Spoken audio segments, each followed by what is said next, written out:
Here we go.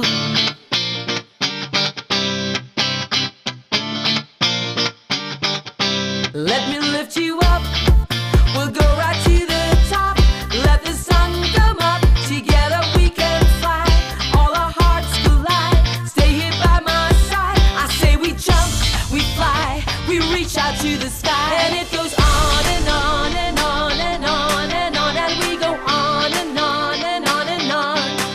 And it goes on and on and on and on and on. And we go on and on and on and on. We're gonna fly high, be alive. Yeah, we're gonna fly high, be alive. We're gonna fly high, be alive. We're gonna fly be alive. Yeah, we're gonna fly be alive. Good morning Luzon, Visayas at Mindanao. Mas masaya at kumpleto ang linggo po natin dahil magkakasama na naman tayo, di ba?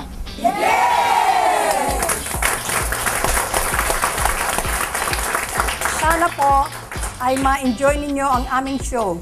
Relax lang kayo dyan at manood ng aming kwento. Every Sunday, we see to it na special ang bawat episode na ginagawa namin.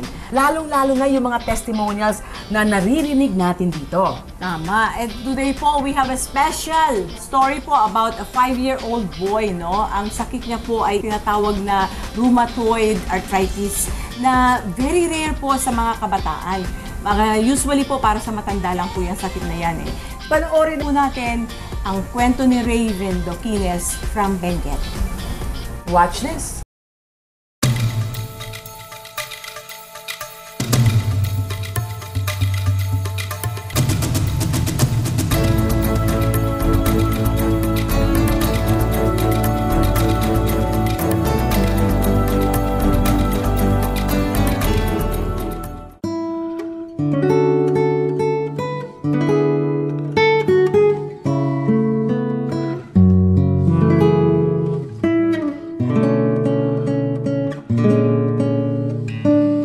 Sakit po, tapos hindi ko po alam kung ano po yung gagawin ko kasi bedridden na siya noon, tapos hindi po siya nakakabangon, tapos naging bahay ang ospital. Parang sawang-sawa na po ako.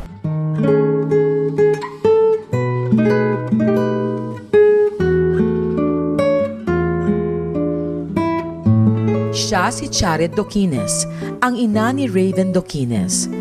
Ang batang sa gulang ng 5 taon ay dinapuan ng isang di pangkaraniwang sakit, ang juvenile rheumatoid arthritis. Nung makita ko siya at in-examine, ay hindi niya maunat yung kanyang tuhod. Namamaga yung kanyang elbows at saka yung wrist. Lahat ng mga major joints niya ay namamaga. Madaming komplikasyon ang juvenile rheumatoid arthritis. Pwede magkakomplikasyon sa eyes at saka pwedeng mamaga yung ibang organs niya. So it can even lead to death actually. Nung 1 year, 2 months, naglakad po siya ng normal hanggang 2 years old. Tapos, nung 2 years old po siya, dun lang po siya natapilok sa right ankle niya. Yun po yung namaga. Nakast po siya for almost 2 months. Na hospital dito po sa Baguio. Napuntahan namin hanggang umabot po kami sa Maynila. Transfer po kami sa homeopathic medicine. Binigyan po ni Dr. Referso po na Laminine. Dosage na is 1 capsule per day hanggang po umabot siya ng 3. Naging positibo ang resulta ng pag-inom ng Laminine ni Raven. Napansin ko na medyo nagbago na yung kulay. Yung mata niya hindi na po namamaga. Pantay na po yung legs niya. Bumawas na po yung namamaga. After Laminine po, naging active na siya, naglalaro na siya. Pwede na siyang sumakay sa car niya, masiparit na po yung legs niya. Sa ngayon, puno na ng pag-asa at pangarap si Chared para kay Raven. 3 buwan na po siyang nagtitake ng Laminine at doon ko po nakita na may malaking improvement po siya. At sana po habang nagtitake po siya ng Lamine ay tuloy-tuloy po yung paggaling niya. Ang storya na mag-ina, patunay na sa Lamine, sakit na nararamdaman, maari pang malunasan.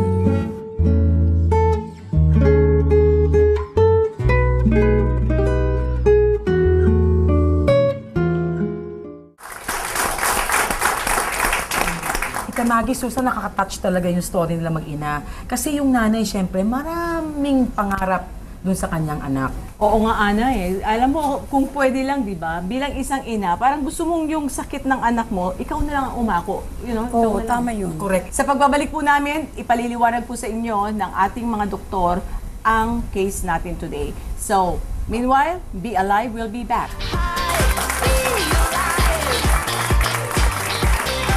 We're gonna fly, high, be alive.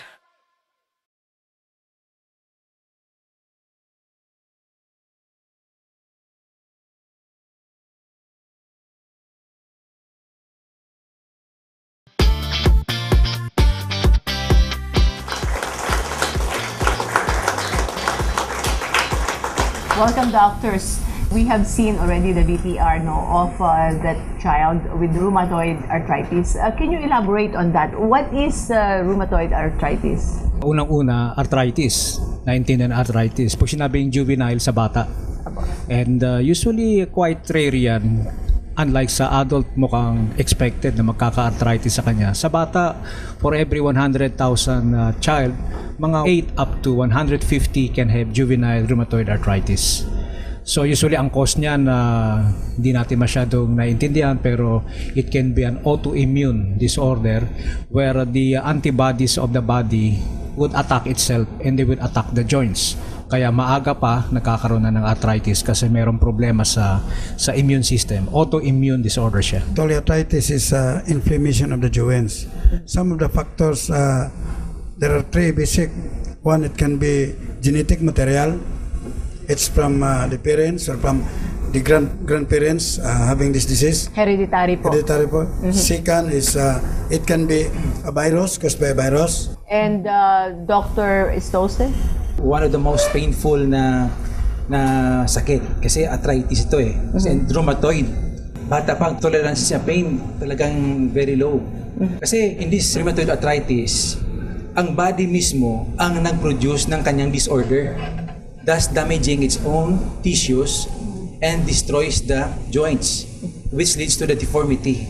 Ang sabi nila, ang pinakamasakit daw na sakit, yung sa buto. Yeah. Tama po ba yun, Doctor? Sa case natin na Susan, yung bata actually, pinakita natin dyan sa VTR, kung gaano kalaki yung namagaho, yung talagang yung mga knees niya, no? Ang lalaki ng mga tuhod niya. Kawawang-kawawa kasi 5 years old nang talaga ho ito.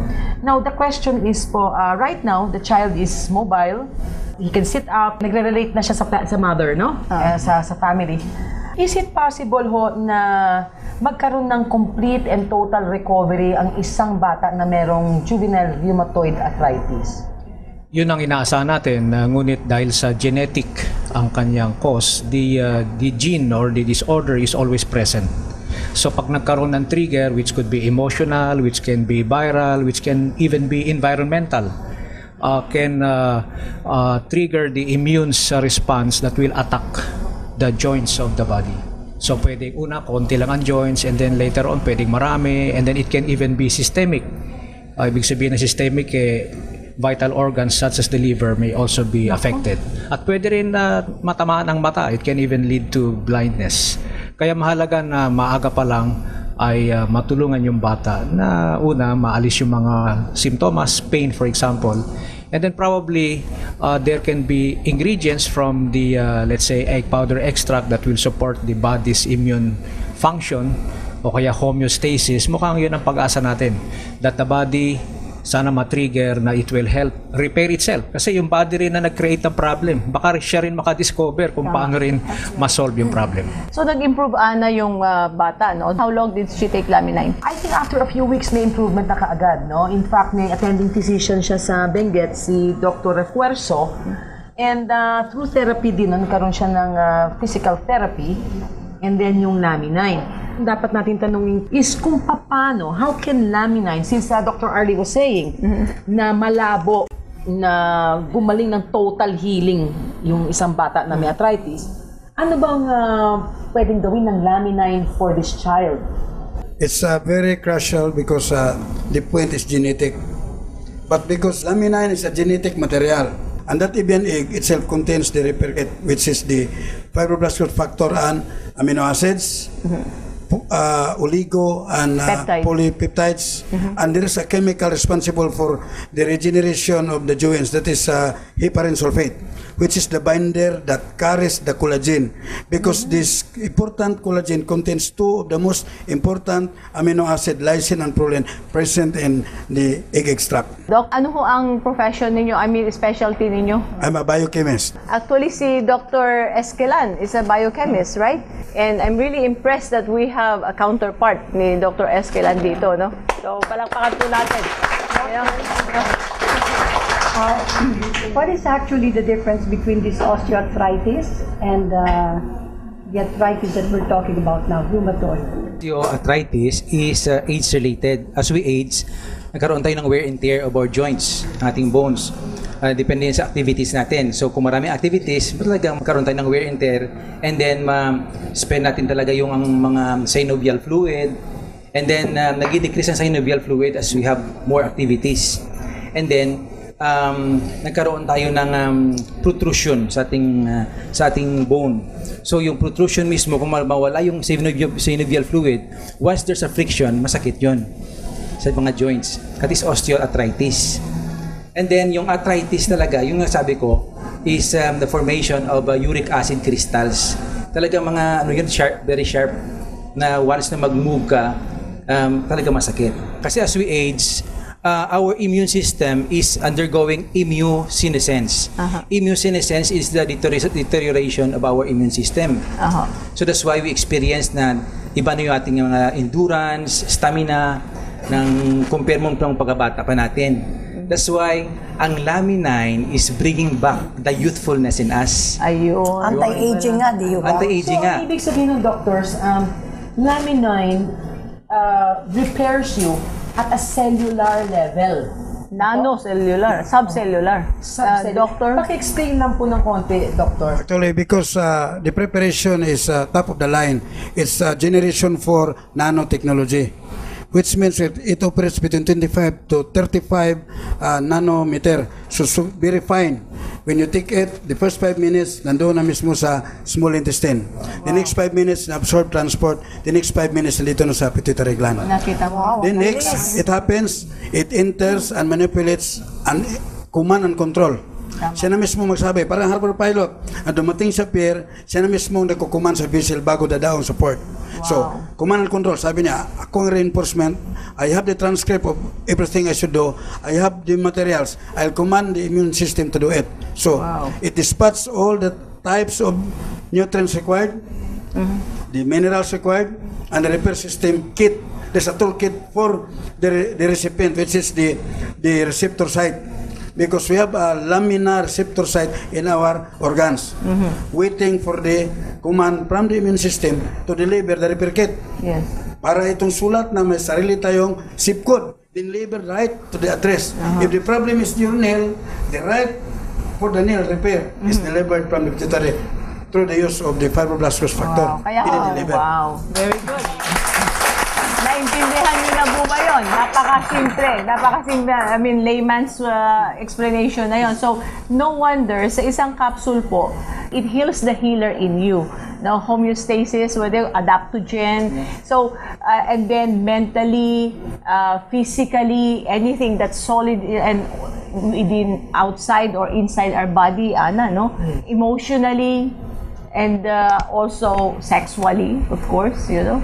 Your body, your brain, the central nervous system, when it receives the instruction, nagkaroon siya ng tinatawag nating realignment of what will happen to the immune system. Kasi pag itong arthritis, para itong autoimmune disease, parang Armed Forces of the Philippines nagkaroon ng kudita. So itong mga working force na nag-align between the forces against the government and the pro-government. Siya nag-mediate na huwag kayo mag-away, ayusin natin. Then dito na ayusin ang immune system through the process. Yun na. Dr. Arlie, we keep on talking about homeostasis, no? Paki-explain lang po yung homeostasis. So homeostasis, homeo, tao.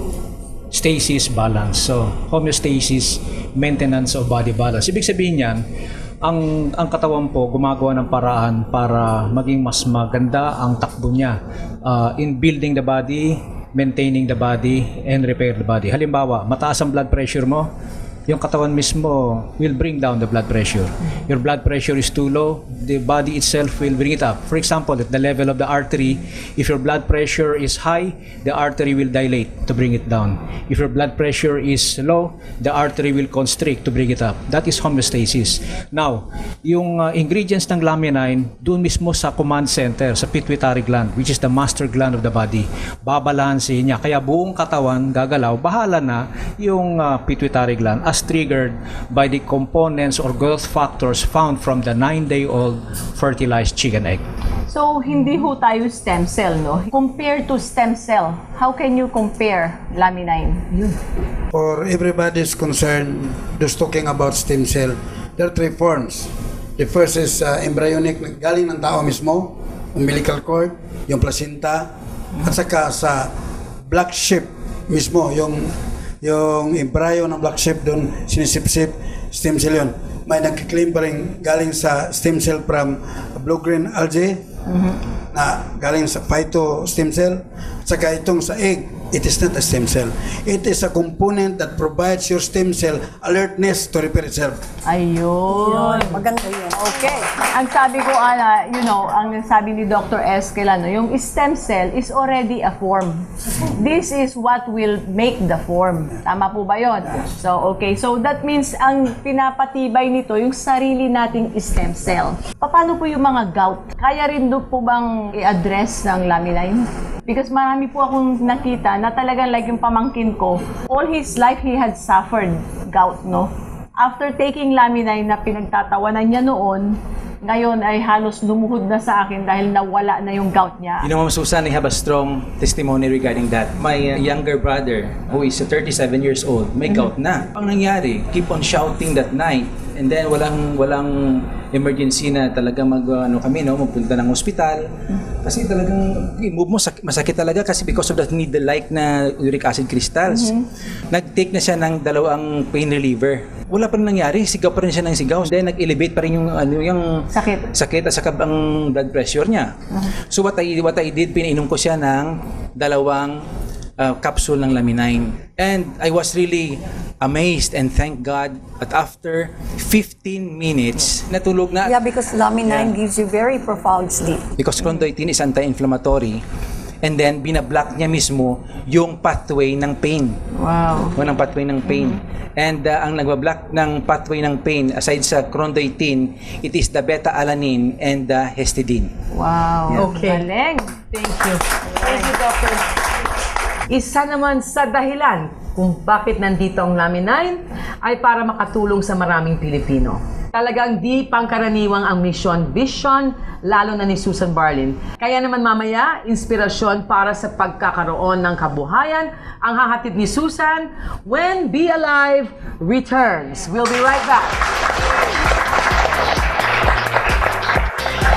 We're gonna fly high, be alive.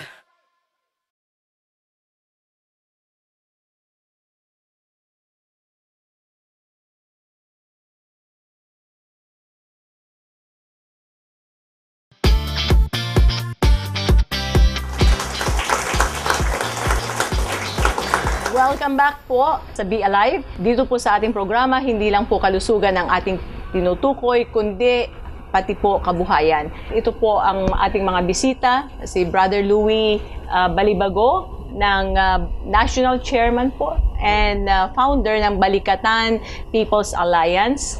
And then Bel Umbao, and of course Ariel de la Peña ng BPA. Ang aking co-host po today, si Ellie Martos, ang ating Platinum Director ng Forever Rich. So ngayong araw pong ito, atin pong tutukuyin, tatalakayin ang livelihood program po. Pwede pong bigyan niyo po kami ng konting idea kung ano po ang BPA or Balikatan People's Alliance. Ang Balikatan People's Alliance po, ito po ay acronym. Ito ay naitatag pa noong 1989. Ang Balikatan People's Alliance po ay alyansa po ito ng iba't ibang organization na kung tawagin po ay barangay laban sa inustisya, barangay laban sa korupsyon, barangay laban sa abuso, barangay laban sa terorismo, at barangay laban sa narkotiko. Actually, hindi lamang po kami watchdog ng COMELEC, kundi kami po ay Citizens Crime Watch po ng ating Armed Forces of the Philippines, especially the Philippine National Police po and other law enforcement agency. Okay. Ilan po ang miyembro natin? Actually, as per evaluation po ng Commission on Election or COMELEC, we have a 600,000 membership or card bearing holder, no? Wow. And we have a allied group with 64 organization under the Balikatan People's Alliance po. Wow. And they are all volunteers. Yes, So, mga walang bayaning sweldo. buhay po. Wow. And paano sila nabubuhay? Wala silang sweldo, tumutulong sila sa iba't ibang agency ng government natin. Tama po ba? Mostly, meron po silang trabaho. Yung iba naman, mga negosyante. At meron din po tayong mga member, no, Ellie, na I've met several of them na walang trabaho, pero kaysa matulog lang sila sa bahay, nagvo-volunteer sila to serve even without getting paid. Tama po ba? Right. Kaya nga malaking bagay po sa amin tong LAMI 9. Hindi lamang po sa livelihood, kundi alam naman natin health is wealth. Tama diba? po, tama po. So kung matutulungan natin sila through LAMI 9, na I'm sure we've discussed several times. So can you explain how an organization like yours can benefit from what LAMI 9 can offer? Yes, ma'am. Especially their wives, di ba? Yung mga asawa ho ng mga driver o kaya yung ibang mga member namin. Through LAMI 9, ma-explain din nila at through their effort, so magkakaroon sila ng karagdagang pangkabuhayan. At saka po yung mga member natin na Ellie, hindi nila ma-afford yung LAMI 9, no? Dahil tamang-tama lang sa kanilang kabuhayan ang kinikita. Meron tayo nung tinatawag natin yung livelihood program na kung interesado po ang ating yung ibang member natin or yung mga manonood, no? Punta lang po kayo sa office at maaring mag-volunteer din kayo sa Balikatan. So, kahanga-hanga po sila, no? Dahil sa ginagawa po nito ng voluntary, wala po silang hinihinging kapalit doon sa ginagawa nila. Kaya alam nyo po yung livelihood po, maganda po ang LAMI dahil magagawa nyo po ito sa sarili nyo pong oras dahil wala kayong boss dito. Hindi po ito conflict, no? And they're already there, nandun na sa puso nila. Miss Bell, you're a member of Balikatan, no? And ano po ang may share nyo sa ating televiewers? Bilang isa pong Balikatan volunteers na kahit nga sabi nga ni Chairman, kahit walang sweldo, dito kami tumutulong na may mga kailanganin na andoon kami. Tapos bilang isang din kasi member na rin ako dito sa LAMI 9, ang masasabi ko lang po sa mga kapwa ko Balikatan members na sana naman gisingin na nilang kanilang isipan. Kasi matagal na rin akong nag-share sa kanila na sana, hindi naman para mayroon naman tayong livelihood program, why not nasubukan nila kasi napaganda ng product at saka makakatulong to sa kapwa natin, lahat ng mga kaibigan or mga kamag-anak, kapatid, lahat na may mga karamdaman pwede natin i-share to kasi napakaganda at maganda rin sa... Miss Bell, sa mga na-sharean mo na ng LAMI 9, sino yung pinakamagandang experience na natulungan mo? Anong situation? Anong sakit? Actually po, bali po ang natulungan ko talaga yung tita ko po sa Cavite kasi po matindi pong karamdaman niya. Kaso po ang problema po sa kanya yung pera po talaga. Di niya daw kaya i-support. Pero na-feel niya nung pero na-feel niya napakaganda ng product. Kaso sabi niya paano ko i-continue to, nahirap talaga daw sa pera. Sabi ko, pwede naman siguro natin magawa ng para matulungan or what. Basta sabi ko, kung kahit na mag-maintain lang muna siya sa pa dalaw-dalawang capsule para importante ma-continuous yung pag-take niya ng Yun ang ituturo natin siguro, Mr. Balibago, sa yung mga kahit na hindi nila kailangan kumita, pero paano sila makaka-maintain ng Lamine na libre na. Meron tayong programa dyan, di ba, Ellie? Yes ma'am, meron po tayo ritong training, libre po yun. Bigyan nyo lang po ng tamang oras, panahon, regular po yung aming training dito. Ituturo po namin sa inyo yung tama kung paano po namin ginagawa ito para po makatulong ng malaki sa inyo. Sumali kami sa joint board sa CIDG, CIS under General Pagbilao at isang lawyer yun at siya po founder ng CIS. Maraming naitutulong yung balikatan sa CIS dahil nakaka-recover ng mga may warrant of arrest at mga bagay na katulad sa Cagayan. May na-recover yung balikatan CIS doon na kumukuha ng mga lamang loob. Samantalang binabayaran pa ng $500,000. Wow. Samantalang yung Lamine, konting pera lang yun. Pag binili mo, gagaling ka na. Kaya tangkilikin po natin ang Lamine at tulungan po natin ang bawat isa para sa kagandahan ng Pilipinas. Maraming salamat. So, more power po sa inyo. Napakaganda po at napakadakila ng inyong ginagawa. Sana po marami pa po sa ating mga kababayan ang sumunod po sa mga yapak ninyo. At nandito naman po kami para suportahan din yung mga miyembro ninyo na mabigyan sila ng pagkakataon na kumita naman. Na nandun na sa kanila yung pagtulong eh. Sa Lamine, sa pagtulong, Ellie, doon tayo kumikita, di ba? Basta't makakaasa po kayo na tutulong po kami sa inyo ng buong puso. Salamat pong muli. Be Alive, we'll be back.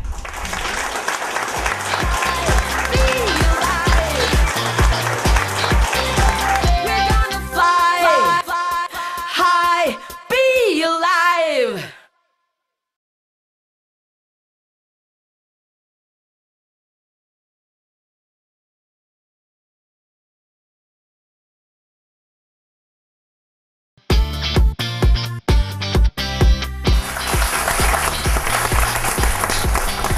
Pangkalusugan o kabuhayan, ang Forever Rich Philippines ay maaasahan. Yan ay dahil kay Susan at ang Lamine. Pag-asa sa mga may sakit at pag-asa po sa mga taong gustong kumita at gumanda ang buhay. Oo naman, Susan. Alam mo, nakakataba ng puso at tinutulungan natin lahat itong mga batang maliliit. Oo nga. Sinabi mo. Sinabi ko. Susan, magsalita ka ngayon. Catch us again next week. Happy Sunday, and meanwhile, be alive!